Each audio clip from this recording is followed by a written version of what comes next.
because you're jumping back into the gap. Outlet to coach, it's either sideline, 2 on the side, 3 on the side. That's off the second cut.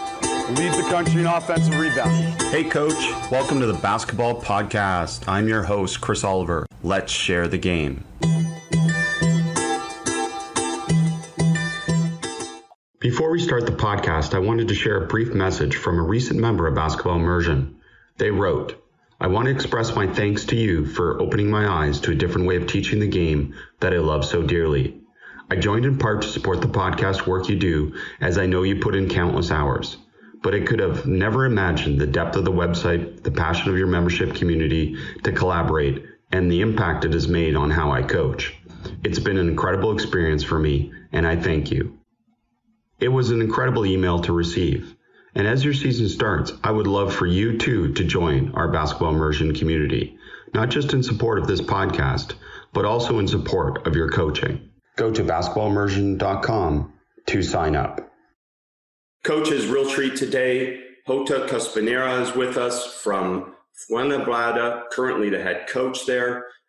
Tremendous background in basketball and a tremendous share of the game, which we'll get into too as well. But been an assistant coach with Real Madrid, been involved with the senior and all the development teams within the Spanish system. And again, most relevant and most recently, the head coach of Fuenlabrada. Coach, welcome to the podcast. Yeah, thank you. Great to have you. I think a real opportunity, so much curiosity around Spanish basketball. And I've got to say, definitely one of my favorite leagues to watch basketball from in the world. And Coach, can you give us an idea from your opinion of why Spanish basketball is so successful? This is a difficult question because I don't really know myself, but I'm going to try to tell you what I think about it. When I was the coach for the national teams, under 16 and under 18 national teams, I remember that on a lot of warming up drills before a game, I don't know, against France, against Lithuania, against different countries from all around the world, I was watching the warm-up and I said, how can we beat these guys? I mean, they're better physically, they're probably more skilled than we are, but I don't know why we have that kind of gene to compete. We're competitors. And probably that's because we compete since we are young and we let our players solve a lot of their problems. We leave them a lot of space so they can find their own solutions to play. And probably that's one of the benefits of working this way, is that probably we're not as skilled as other players around the world, but when it comes into a court to try to compete, I think that then we have players that can compete with anybody. And how we do it is we give them the chances to take their own decisions on court. Well, and that's such a huge part of development and creativity and all the things that I think coaches outside of Spain would look at and say, well, so many players that are creative, but that comes from freedom, right? And how is that reflected in practice, whether it's individual practice or team development, that development of this freedom? Yeah, probably the first thing is that when they do something, but they don't achieve the goal, which is to get a basket, is we do not focus on the result, but in what they're doing, what they're trying to do. And if we find that they're trying to find a good solution, we let them try it again and again. And it doesn't matter if it's not our own solutions as coaches, but try to think as the way they're thinking as players. And if they're trying to find a solution themselves, and we think that it can be good, we let them try different solutions by themselves instead of always telling them what to do. You see, so for sure we tell them things to do, but we're not always saying, no, you got to do this and you cannot do this. It's try it. And if it works, do it. If it doesn't work, test something else. Okay. And you got to find your own way inside the court. So we leave them the freedom to, I don't know, when we start working with sets, the thing is, if you find an advantage, break it. I don't want to play the set because of the sake of playing the set. I want you to find an advantage. The goal of the set is to find an advantage. If you find an advantage earlier, you are free to break it. And you are free to break it on your own way. Just do it. Because we don't know if running the set at the end will give us the advantage we want. So anytime you have an advantage, take it and try it. try to score or try to do whatever you think it's better for the team at that moment. Well, to me, this is a huge growth area for so many coaches. So I'm so glad you're saying it and you're saying it this way. And it's something I believe and something I share too, that too often coaches predetermine what a player should be doing, as opposed to giving them the opportunity to be able to make mistakes and develop within this freedom of creativity. So, Coach, this is great. And I know it's going to lead into our topic, which is going to discuss a little bit about how the game's changed and some of the things that, again, we predetermine still exist in the game. But the reality is, don't players teach us so much of how the game should be coached? Sure, every time. One of the big lessons in my life as a coach is that it's not you that matters, it's your players. If you think that you are the one that matters, then you're wrong. You're going to be as good or as bad as how much your players grow with you. And that's all. I mean, it doesn't matter the level you coach. It doesn't matter how big, how small. Doesn't matter anything. You get the players at a certain point. They got a particular level. Your goal is to help them be better, whatever better means. Okay, it can be score more. It can be defend better. It can be, I don't know, learning how to walk. And I just got a quote from a movie, a Spanish movie, which is of handicapped people playing basketball. Okay, and especially, I don't know how you said in English, is brain handicapped. Okay, and there's a coach in the movie that, well, he has to do some things for the community, okay? And he's assigned to coach that team. And on his first session, he goes onto court and he gets his boss and he says, man, these kids or these guys don't even know how to run. How do you want me to teach them basketball? And the guy he was talking to told him, okay, start from there. Teach them how to run. That was such a huge lesson for any coach. It doesn't matter the level you receive them. It's how you are going to help them achieve more. Love that. Great story. And simply getting into this discussion then, Coach, about, again, some of the things that we used to teach that some people still teach, but probably we should look at the game and say, these things don't happen as much, or these things aren't exactly done in the same way we used to teach. And let's start with something, from the base level, which is the chest pass. Why is the chest pass confusing nowadays in terms of coaching? Okay, I've been teaching coaches for all my career, almost since in my first 3 years of coaching, I was already teaching other coaches. And this chest pass is one of the most confusing ones, probably because the name gets it into confusion. So I see coaches teach the chest pass starting at the chest level. So what they teach is that the elbows get out, okay, and you want to pass front. So there's no force aimed into the direction you want to pass. So when I tell those coaches, why do you teach the chest pass starting from the chest level? They tell me, because I was taught that way. And I say, okay, let's do this. Most of the times you teach this way, kids don't have the strength to get as long as you would desire when they pass or when they give a pass, a chest pass, okay? But why don't you try this? Instead of starting at the chest level, make the chest pass start at the belly level. So when you lower the ball to the belly, now your forearms are pointing or aiming in the direction you want to pass. So now you have something putting force in the same direction on the way you want to give the pass. Okay? And for me, the name of chest pass is because it ends at the chest level, not because it starts at the chest level. Sometimes it can start there, probably when you are stronger and probably with time, or maybe because you were taught that way when somebody taught you that. But it's much easier for somebody to pass, starting the pass at the belly level. It gives the kid more strength and he can coordinate more so he can get that pass longer instead of shorter. That's what usually coaches don't like.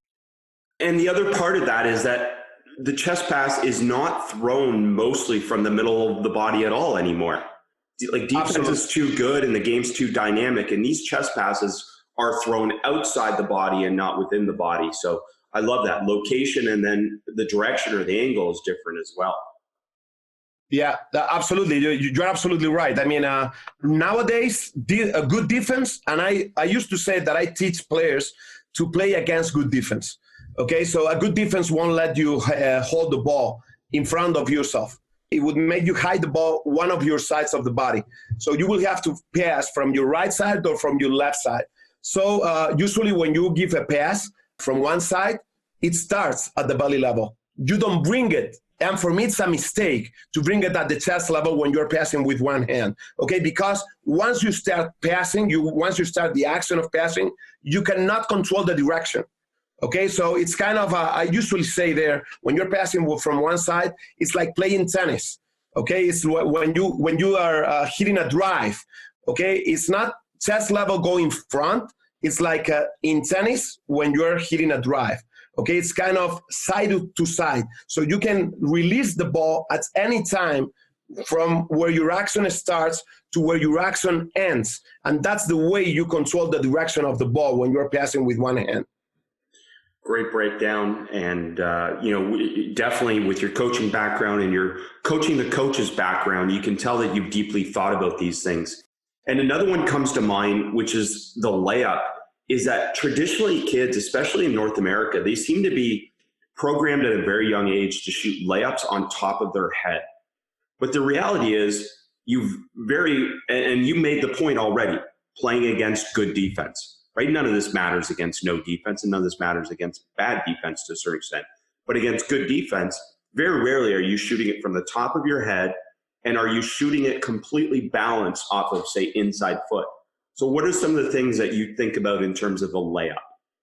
Okay, the first one, and this is very important for me, especially at a pro level, but when you're teaching a kid, you try to bring him into his best, and if that's at the end at the pro level, that's perfect. If not, he's having a good time, that's enough. But when you teach a layup without defense, usually the kid only gives the arc to the ball to get above the rim. Okay, so usually they make layups, or they play layups just a few centimeters away from the rim, okay? But when you got defenses and good defenses, you gotta give the ball enough arc so that you are not blocked. And usually that means taking the ball 1 meter above the rim than you are used to, okay? So even when we're teaching young kids, we got to make them aware. Even if you don't have any guy guarding you at that moment, that's how we usually teach when kids are beginning.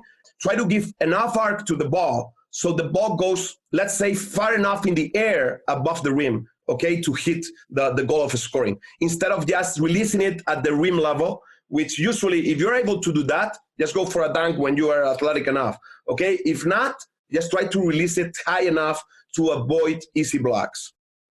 Great stuff. Great stuff. And I align with so many of these things that we're going to bring up. And this one was a frustration for me as a young player because I think it messed up my shot more than anything. And this concept that shooting feet must point to the basket. And that to me always related to the elbow. That people always said, oh, you have to shoot with your elbow in. But my natural and most comfortable anatomy was not having my elbow in, and it was turning my feet slightly.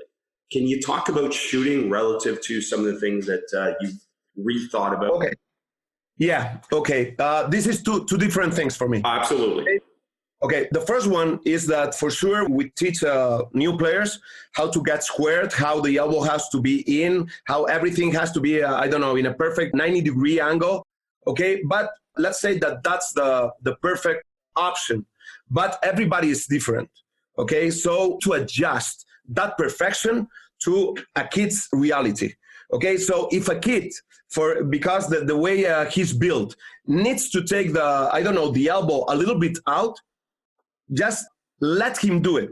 The good thing is he has to be relaxed. Okay, for sure there are some limits. You cannot go with an elbow too much outside of your body, but slightly out, that's not a problem. you need him to feel relaxed when he shoots, okay? And if he's very uncomfortable when he brings his elbow in, just let him slightly take that elbow out.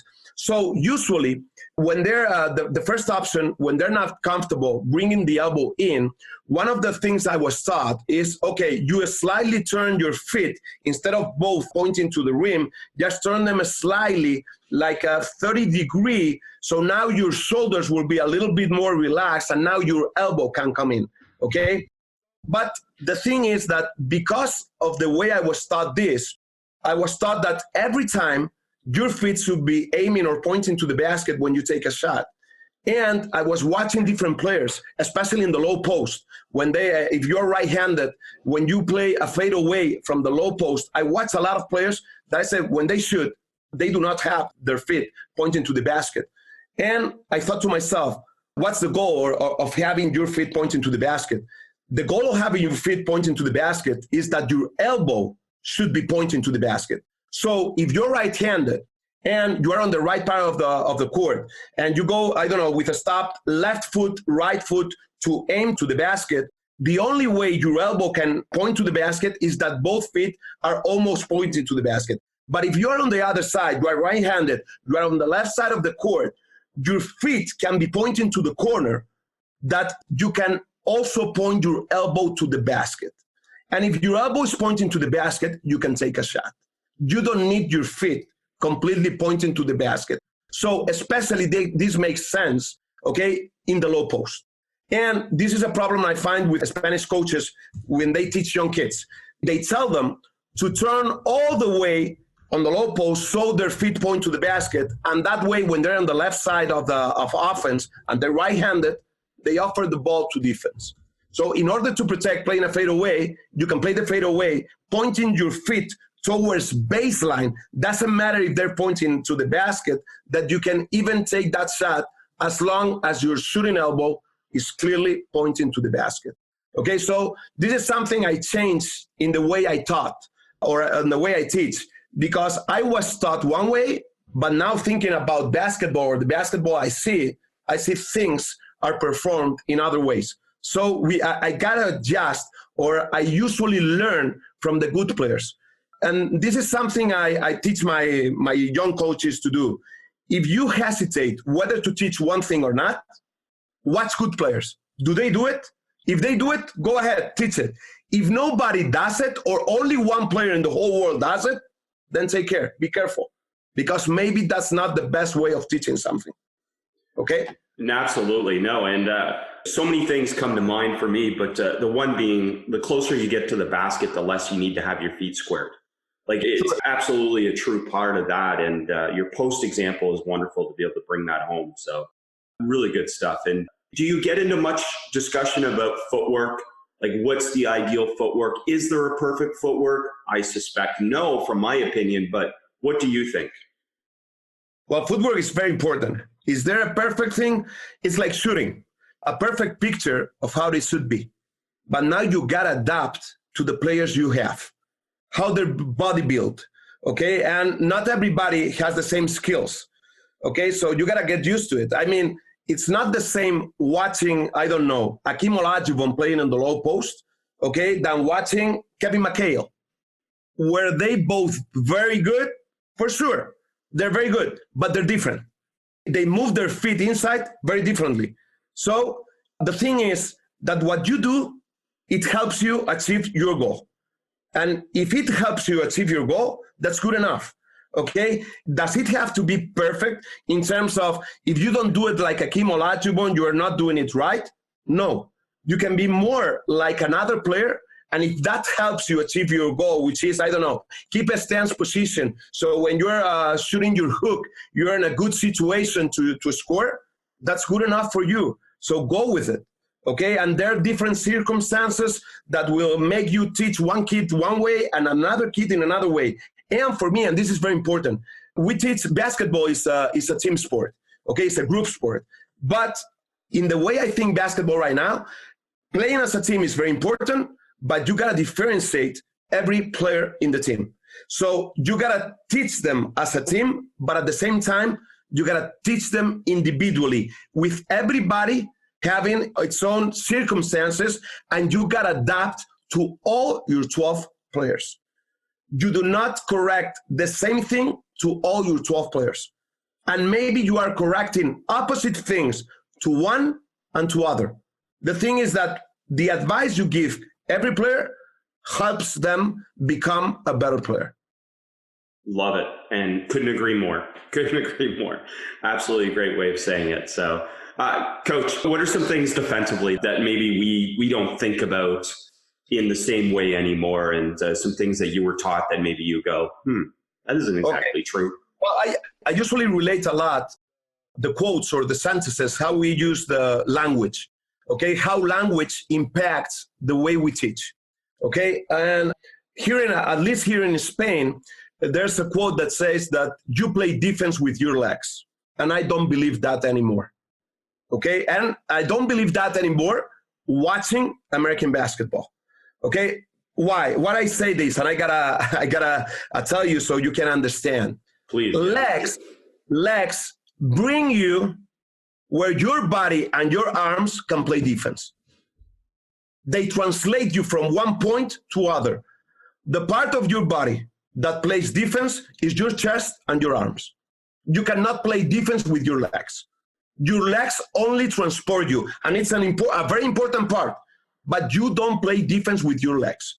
If you play very well with your legs, but you don't learn how to raise your hand to contest a shot, use your hands to try to steal a ball, use your hands so the opponent hides the ball where you want him to hide it, or, I don't know, how to block a shot, all those kind of stuff, it doesn't matter how quick you are with your legs, okay? So what I teach my coaches is legs bring or translate you from one point to other to where your hands and your body can play real defense. And Coach, is there something about that we overemphasize being low? Like if I think about a defender, especially covering the ball, we always talk about this center of gravity, this ideal squat position. But when I look at a good defender cover the ball, their head and their shoulders are often in front of their feet. They're not that low relative to what we think. And they definitely don't slide as much as they sprint and recover. Are those things too that you think about? I don't believe in sliding. Yes. You just said it was your words. We don't slide as much as we run and recover. Absolutely. So let's say when I was taught, okay, the typical drill, okay, you keep your hands behind your back and you go with your legs. That for me, it's absolutely wrong. First, because when you have your hands behind your back, your center of gravity gets out from where it should be. Your hands in front of your body help you keep the center of gravity in front of you, okay? And when you're leaning a little bit, when you're just getting low and leaning your back a little bit front, okay, your center of gravity, and this is physics, gets out of your body in front of your belly. But if you take your hands back, okay, so you teach your players how to slide, you are making the player adopt a position that he's never gonna adopt playing a real game, okay? So in these terms, I teach my players, of course I teach sliding, but only 2 steps, 2 sliding steps, no more. Because even, and this is something funny I usually run in my clinics, okay? I'm 50 years old, or almost 50, I'm 49, okay? I'm chubby, I have my belly is big enough, okay? And I have athletes running my drills, and I tell them, okay, let's run a test. You run sliding the whole court, 28 meters, against me running front. I run like usual, but you gotta run sliding. Who do you think is gonna win the race? The 49 chubby guy or the athlete? And they all say, no, you're gonna win it. So I always ask them, then why do you wanna slide? You slide, for me, why we slide? We slide when we wanna force a contact with our body that is not seen by the referees like a defensive foul. That's when we want to slide. So does it make sense to slide full court? For me, no, nothing. Unless you want to force an offensive foul on a particular spot, okay? That's not usually the case, okay? So I got to get you ready to run with the ball, not sliding in front of the ball. because this 49 savvy guy is going to run faster than you if I run fronting like usual and you run sliding laterally. There's no question, and that comes back to athleticism and biomechanics and all those things, you know, and we'll get into a really fun one too, which is the closeout. Like, do we overcomplicate the closeout? Like, it's running and stopping, right? What are some ideas that you teach with the closeout? Right now, this is a great point, especially in professional basketball. Yeah. Okay. Why? Because I was taught to run against the ball and at the end take very short steps, right? Yep. So you call the penetration, right? Okay, nowadays, let somebody shoot the three. It's done. It's over. They're going to kill you on the three-point line. So nowadays, I tell my players, you go and take short steps at the end, you're going to leave the three-pointer. So my rule, it's my rule. I don't have to be perfect. And I know that there are great coaches in Europe, okay, that keep teaching this way, and they're very good, okay? I'm not telling that this is my truth right now, okay? But what I tell my players is I want to run and step at the three-point line as quick as possible because I want to force the offense to put the ball on the floor. I don't want them taking easy three-pointers. And if you take short steps at the end to make the closeout, he's going to take the easy three-pointer. You're going to protect from the penetration. Nowadays, basketball is won at the three-point line and under the basket. Okay? So if you leave three-pointers, you're done. You're dead. So I got to teach you how to arrive much closer to that situation so you don't leave easy three-pointers. Okay? And if the offense puts the ball on the floor to attack with a penetration, we'll see how we help you. Okay, but I was thinking, let the Warriors shoot threes. Yep. And again, this is just something, I mean, the modern game is teaching us, but the players are teaching us too, right? About how to teach these things and how to present these things differently. And do you still see a lot of traditional teaching of these concepts that we've talked about? Is that still something that you see a lot of in Spain and with some of the coaches you work with? Every single day. Yeah, me too. Every single day. But I got to tell you, the very good coaches, they're changing. Mm-hmm. Most of them are changing the way they teach. Okay, so the battle is to teach those guys that are still taught in an old-fashioned way, the new fashion, the new ways of doing things. And I usually tell them, okay, don't believe me, but don't believe what you get taught.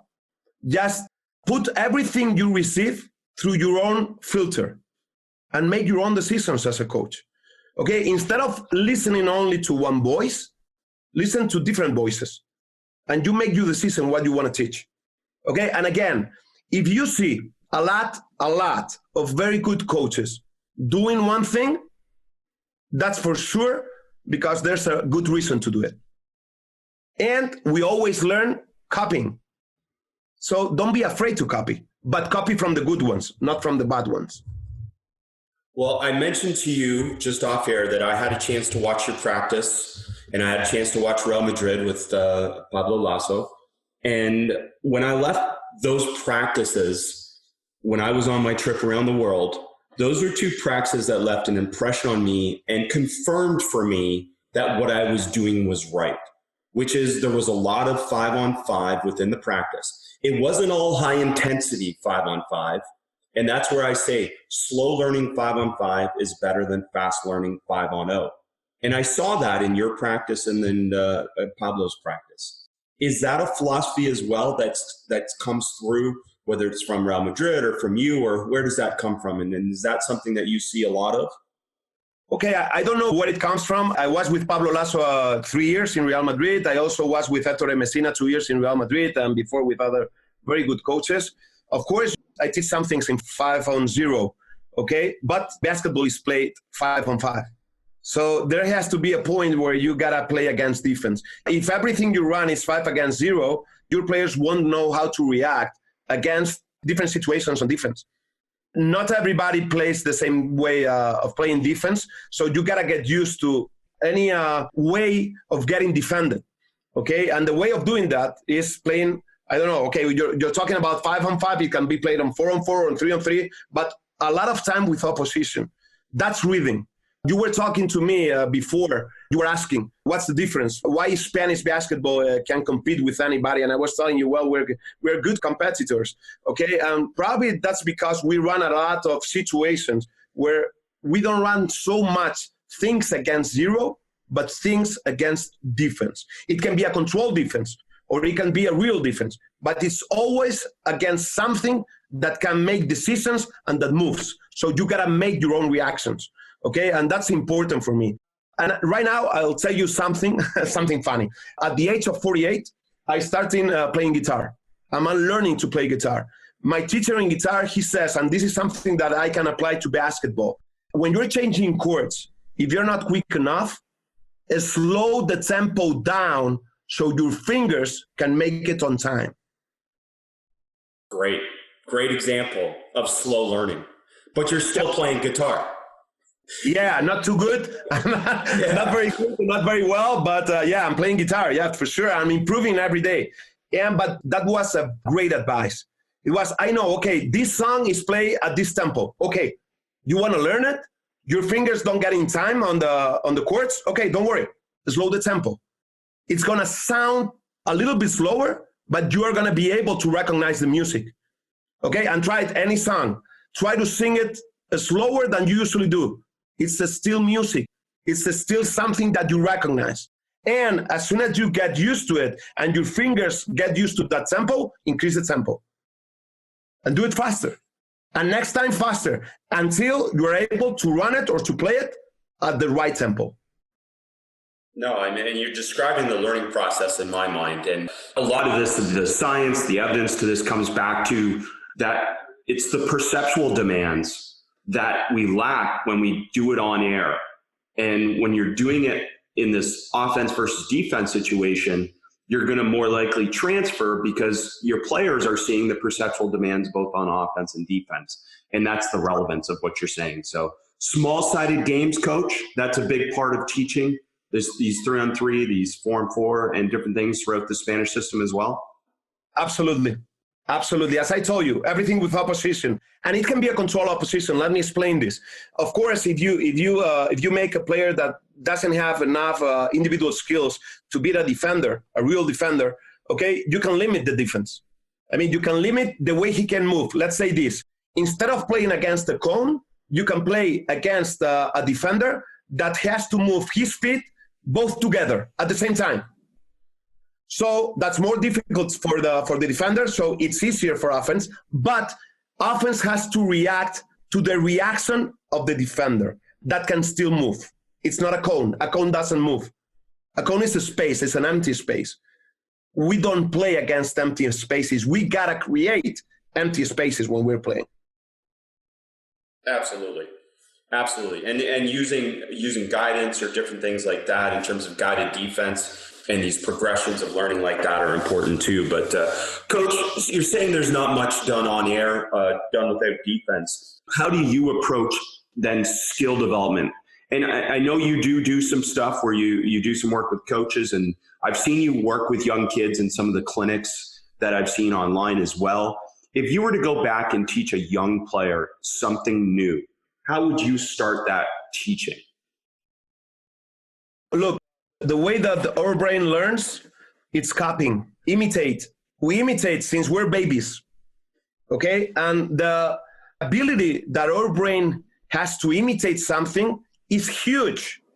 It's huge. The thing is that we limit it, okay? Since we talk, and I think this is kind of strange, the way we communicate is language, okay? A spoken language. But when you gotta teach something through language, it's gotta be taught on a sequence. Something goes first, then this second, then this third. But that's not really how the brain learns. The brain learns from complete situations. Think of a kid, okay? A baby. When a baby starts speaking its first words, they don't know about the letters. They don't know even about the words. They try to find a solution to ask for mom, for dad, for water, okay? Or to say, this is mine, okay? So they try to control the general thing. And they start building sentences when they learn to talk without knowing the individual parts of what they're talking. But they know that the meaning of what they're saying makes sense for them. Okay? So when you imitate, let's say this, I want you to learn a layup. And nowadays we have all this technology, like the phone where you can show a video. You got your iPad where you can show a video. Okay, you can be, as a coach, the one making the example of how to make a layup, or you can put a video and show your kids how another kid or how a player does a layup, and then you tell them, try to imitate it. Don't focus on something in particular. Just try to imitate it. And then every kid will act differently. And now, once you see what the good things they're doing on that imitation, you start correcting wherever you should correct individually, because some kids are going to imitate perfectly, I don't know, the hand, but they're going to go wrong with their feet. Or some of them are going to go okay with their feet, but they don't know how to do it with their hands. Okay, so now you start to make them focus on the things you want them to solve. And again, you can do it giving them the solution or forcing them to focus on what they're doing wrong. So let me explain. Let's say that they're not doing well the 2 steps for a layup, okay? And instead of saying him, okay, go left, then right, this way, let's say that you told them to imitate a player. You say now, okay, watch this player again.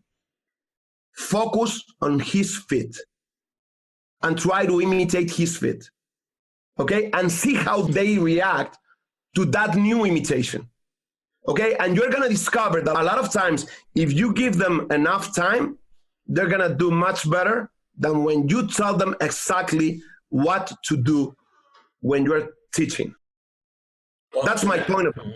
Yeah, no, it's tremendous. It's absolutely true. And the other advantage of what you're saying is that then we don't know what to teach them until they've tried it, until they've done it.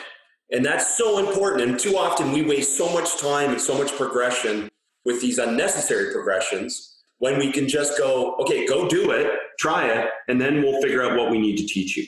And as you've said already, that's very individual. Absolutely. Look, Pablo Lasso's son, one of his sons, the youngest one, he's incredible for sports. And when he was a very young kid, he was playing soccer and he was playing basketball. And his ability to imitate, he just had to see something on TV. Then he went to the park, to a court on the park. Without being taught by anybody, he was imitating what he saw on TV. Now, as a coach, when you see him doing something, okay, when you see that kid doing something, then you say, okay, he does this pretty well. Now I'm going to focus on this that he's not doing that well. But now I know that this can be handled by him, okay? If you just start, okay, where do I start to teach? And this is a great question for coaches, you see? What do you start teaching? Let's say that you decide that you start teaching passing, okay? Let's say that. Which pass do you explain first and why?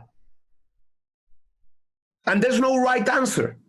It would be let them pass, just tell them to pass, see how they do it, and make a decision what you want to teach first based on what you see when you tell them to do something. Instead of, okay, I'm going to start with the chest pass because I was taught that way. I love it. You see the difference? Absolutely. I'm on board. And for coaches that are interested, you can Google Daniel Cole, Stare to Win, the talent code, because he adds some of the evidence-based research behind this as well, this concept of imitating and staring and everything else. So, Coach, you're speaking my language. I love this. And I think we wanted to get into a little bit too is this concept of the floater. And it's an advanced skill, so to speak. But is that something that's being taught at a pretty young age in the Spanish system? Well, it's been taught right now. When I was young, the floater did not exist here in Spain. Right. Okay, but then we have Navarro, who played in the NBA 1 year. and in Memphis, okay? But he got retired last year, okay? He's one of the players from our 80 generation, okay, 1980 generation. He's one of the best players in history in Spanish basketball. And he started playing with floaters. And he tells you why he started playing with floaters. Because when he arrived into the pro team in Barcelona, he had Roberto Dueñas, who was a 220. I don't know in feet. It should be, well, I don't know. You make the translation, okay? Yeah, it's 220. I don't know. Okay? People can Google it. Yeah, it should, I don't know, 7.75 or something like that. I don't know. It's a lot. Okay, so when I wanted to shoot over him, regular layups were not the way to do it. Okay, and Dueñas was not the only big guy on court. I had Fuca 215. I had a lot of different players that forced me to play over them. And I found this way of going over them, the floater. Okay, so now you got one of the best players in Spanish basketball history shooting floaters, both with his left hand and his right hand. So now kids that were never taught to shoot floaters were imitating. So now we coaches learn, if they're imitating, why don't we teach it? And in Spain, we're starting teaching floaters because of Juan Carlos Navarro. And that's great. And you talked about the broken wrist, like that it's not the same follow through as shooting. Yeah, this is something I was told to give a clinic, one of the Spanish courses for coaches. And the thing I had to talk about was shooting, okay? But it was the highest level of coaching. So I said, I cannot go and just talk about regular shooting that these coaches already know. So I was trying to find, as I told you, I learned from the best. I learned from watching the best, okay? So I watched a video about the best 100 floaters in the NBA. And I found out that when we taught, we were teaching about the breaking the wrist, what you call in the USA, I think you call it the follow through. Okay, or when you're shooting, when you're shooting, we call it here breaking your wrist. Okay, so I said, but when I see floaters, I got the feeling nobody finished the gesture. They stopped halfway. So I got this video. Okay, I got what somebody said was the best 100 floaters in NBA. And I just watched it. From 100, only one broke the wrist. All the other 99 were holding the wrist halfway. And I said, if the best are not going all the way with the wrist, why should we teach it? Makes sense. From what you see, players teach us so much. That's it. That's it. Yeah, players teach us so much about what they actually do, and players play the game more than we play the game. So they're figuring out solutions that we haven't even thought about often. And most of that comes back to, are you putting them in those situations where they're allowed to figure out solutions? And that's coming back full circle to what you said in the beginning about allowing them to make mistakes and find solutions.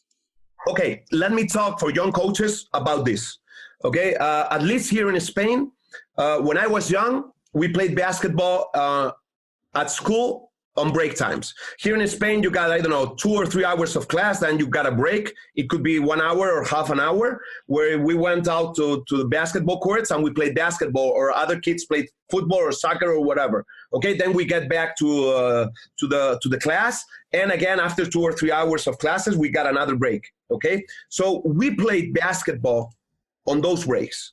When you were playing basketball at school on those breaks, you were playing basketball on the same basket. We were playing, 2 or 3 games at the same time because there were not baskets enough for everybody. Or even you may be playing basketball where at the same time, you had a soccer game going on. So what happened?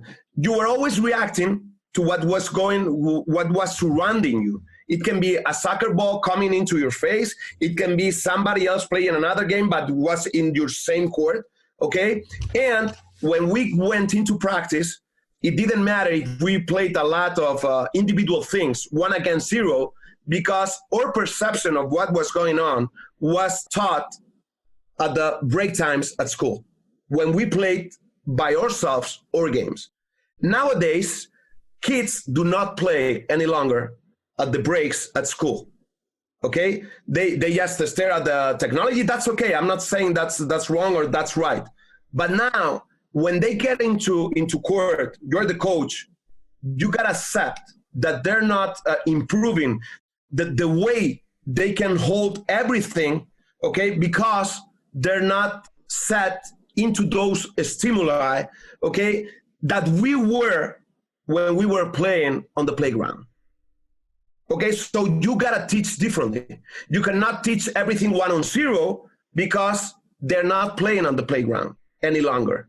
So you gotta do the job we did when we were younger, playing 4 games at the same time in the same basket.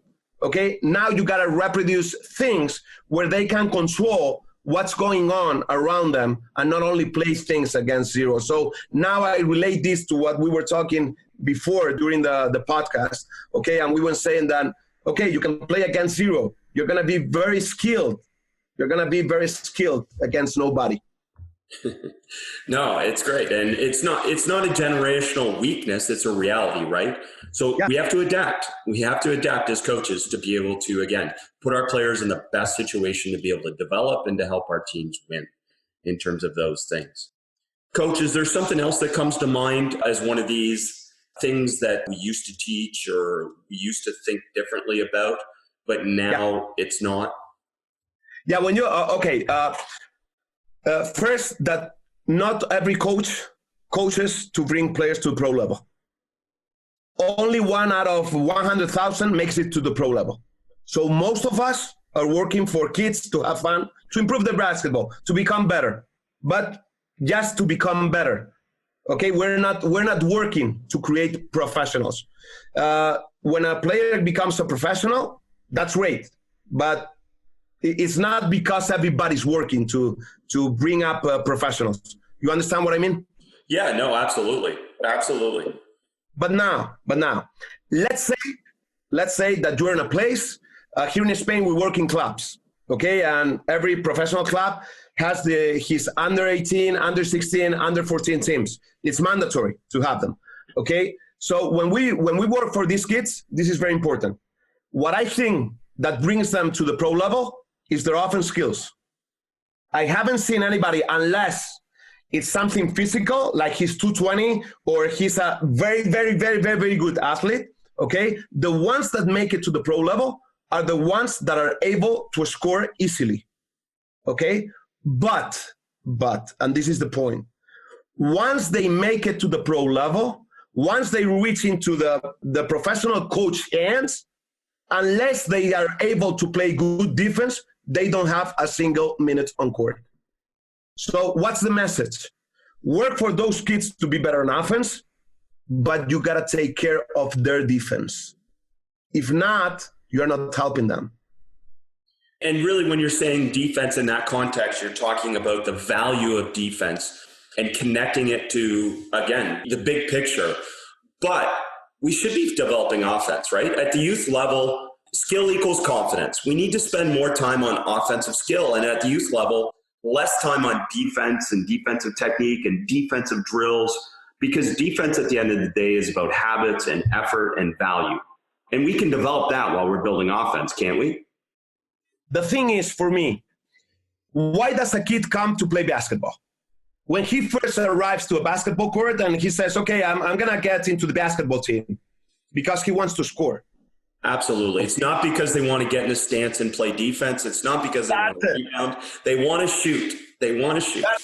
That's the first thing they want to do with the ball. Yeah. Okay. If they find a ball on the playground, they catch it and shoot. They don't go around the ball sliding.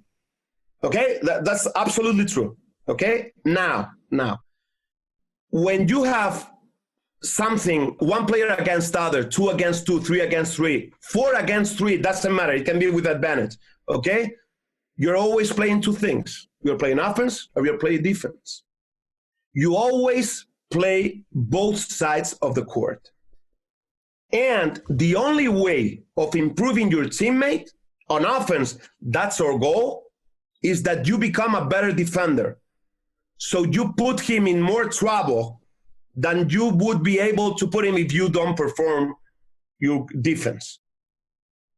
So I believe this for a long time, so I'm so happy you said it that way too, is that using offense versus defense in the majority of your practice intentionally and unintentionally makes your defense better because of this active participation that the defender has in helping the offense get better.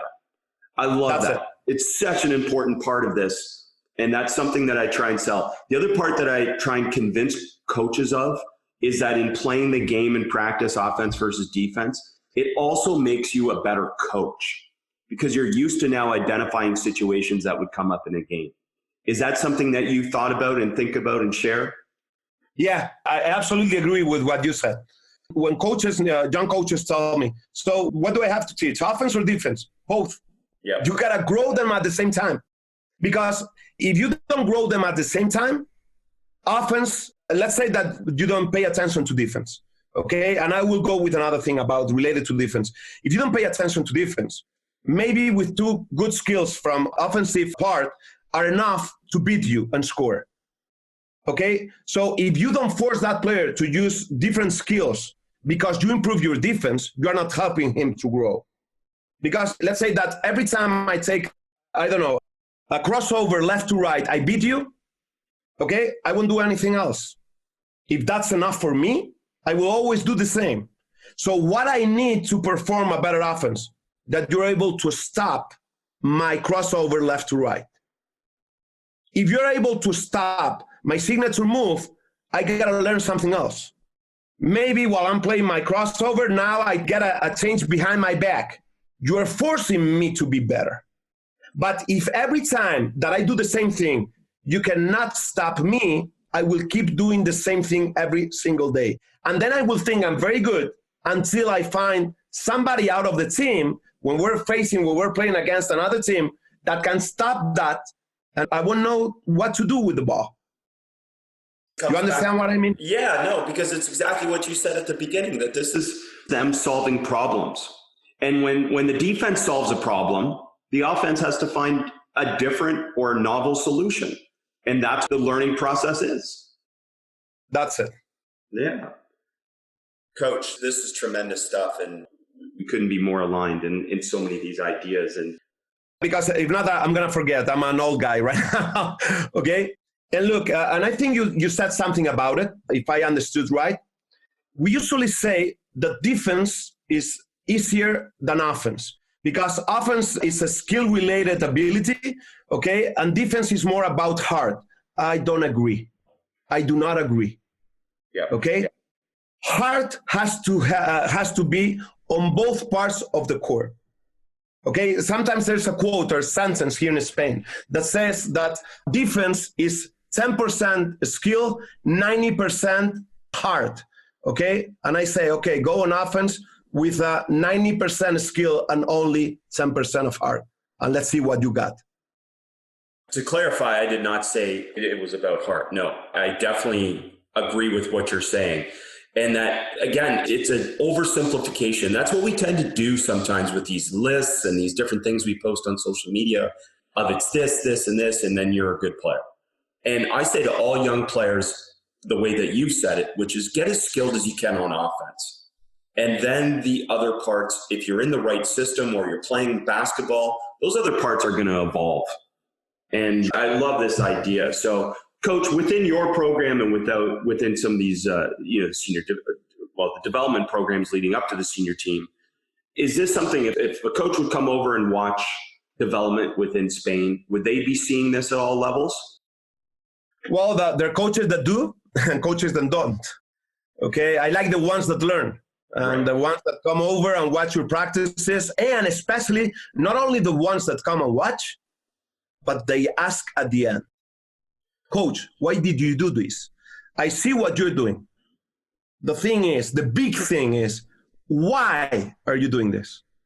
Because it's not about just copying for the sake of copying. That's a way of doing things, okay? And I told you before during the podcast, okay? But it's also understanding why a particular coach is doing a particular thing at a particular time.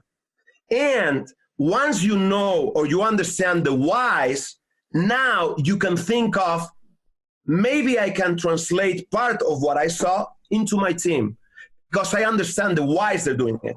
Or understanding the whys tells me this is not the thing to do in my team because the whys he's giving to this thing has nothing to do with what I'm trying to teach my team.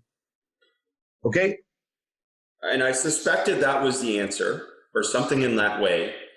So then the other part, the follow-up to that is then, since not everybody approaches it this way, how do you present it to coaches that are resistant to looking at a different way of teaching than, say, traditional methods? How do you communicate to those coaches the importance of looking at these things? I know that you, in the USA, you're a different culture than in Europe. And there are a lot of things that I like from USA culture. Okay, one of these is something I read related to marketing just yesterday. Okay, it's you can go and try different things yourself and learn by attempting and error. Okay, but there's a faster way of doing things. Get a mentor, get a good mentor, get someone that has already gone through it. Okay, so for the ones that don't ask the whys, I would tell them, yeah, you can learn and you're going to improve. Testing and committing errors. Okay, you're going to improve for sure. Probably slower that you can do it if you go and ask and you understand what's behind. Well, and coach, I'm available for coaches. You're available for coaches. I mean, that's one of the reasons that I started sharing the game and sharing basketball immersion and sharing some of these ideas with coaches. And I've been blessed and grateful and humbled to be able to do this with so many coaches already. And I know you do as well. Can you talk about some of the mentorship you do within Spain and within outside of Spain as well that's available to coaches? Yeah, well, I got a mentorship program, but I only have one or two coaches at the same time. Right now, because of my duties as a professional coach, it's a little bit stopped, although I'm having one coach mentor right now. Okay, and that's something I didn't promote. I know I have it on my webpage, but my webpage is not seen too much. Okay, so it's mouth to mouth. And when someone comes and asks a lot of things, then I tell them about this mentoring program. What I do is just try to give advice to young coaches and even not so young coaches. I remember, without saying the name, it doesn't matter. I got a professional coach who I mentored. He was coaching a female, not in Spain, abroad. Okay, and well, it was a great experience for this coach because he was sending me the videos of their practices or their games, and we broke it down and we just analyzed whatever he wanted to analyze.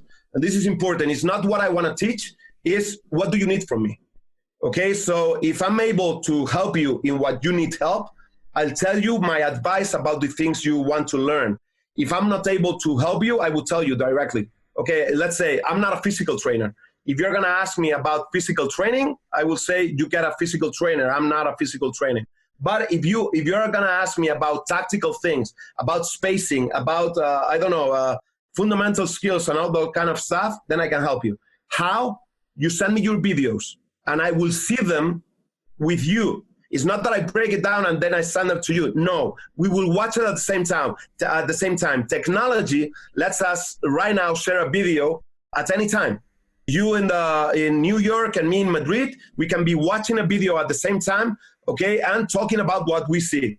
That's the way I mentor my coaches. It's, okay, you're doing this. I usually ask, okay, why are you doing this? And once I receive the answer, I usually tell them, okay, if you try to do this, you tell me what happens. So they work it during the week. And after, 1 week, 2 weeks, we get back. And he tells me, okay, I train this, I coach this, and this is improving, this is not improving. You watch the game with me again, and we watch things, we review them, and I keep advising them. For now, I had kind of 8 or 9 coaches being mentored during the last years with me, and they're all happy. Okay, they're very happy. But right now, I don't have enough time to have more than one at the same time because I have my own duties with my team, and I gotta solve my problems. That's what I get paid. Okay. Absolutely. And coaches, I obviously encourage you to go check out all coaches' stuff. He's got a ton of stuff online, ton of clinics, and he's on Twitter and everything else as well. But Yeah, it's such a great example. I mean, in our BI Platinum, where I get to do some of that firsthand video of practices and interacting with the coach and talking to them directly about what they're trying to do and how they're trying to do it. I mean, it's just so much more impactful, and I'm grateful to be able to do some of that as well. And then the other thing you said is about older coaches. Coach, within our program, we've had so many coaches, 50, 60-year-olds in our program just saying, I wish I was coached this way, or I wish I knew this when. But it's never too late. That's a beautiful thing about learning, right? Absolutely. Absolutely. Look, and one thing that happens, there are a lot of coaches that when they see a clinic, or when they attend a course where I'm teaching them, they say, man, you changed my mind, but now I'm confused. I don't know what to teach. See, it's like, it's so new, so much new information that I don't know where to start right now. And I always say, don't worry.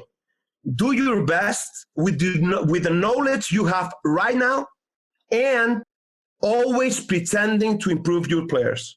If you do that you do your best with the knowledge you have right now, with the goal of improving your team or your players, you're never going to be wrong. And probably next year, you're going to have a bigger knowledge. And you will look behind and you will say, man, how I was doing this, I was wrong. No, you weren't wrong at that moment. You're just improving. So the goal is, don't stop. Start moving. And you will improve as a coach.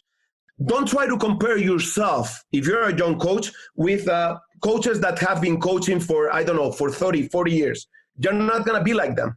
Okay? You got to walk your own path. Okay, just start moving, improve your players. If you do those three things I tell you, you will never be wrong. Never. Love it. Because learning is non-linear for coaches, just like it is for players. And for me, it's why my membership to Basketball Immersion is a full year. Because if you just do it for a month, or you do it for a few weeks, or you do it for a 7-day trial, you're not investing, you're not immersing yourself in it. And by the end of the year, you can have a better feel for whether this is your path or not. So I just love how you said so much of that, Coach. I love that word, immersing. You cannot immerse in anything for 1 week. No, you can't. You try to learn a new language. Let's say an American guy tries to learn Spanish in Madrid, and he does it immersing in Madrid. You're not going to learn Spanish in 1 week. You got to be here 1 year, immersed in Madrid. In 1 week, okay, you learn 2 phrases. Perfect.